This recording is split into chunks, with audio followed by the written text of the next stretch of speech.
at Kolahabam, Ramkinkar was experimenting with watercolors.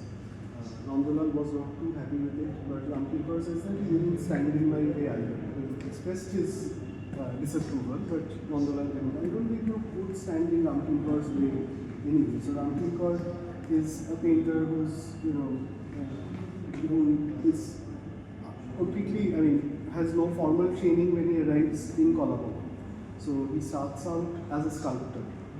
He starts out by looking at sculptors around his village who are making these clay idols, and he says that that's the first time when making a sculpture of Ganesh that I realized that art has rhythm.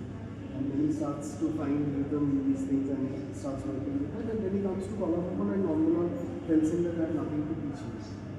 You know what you know.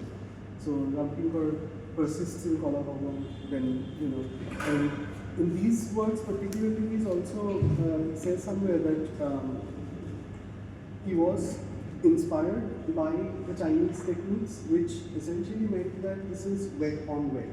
So basically, you have a very damp piece of paper and you put color on it, and you create vague shapes and you allow the colors to intermingle.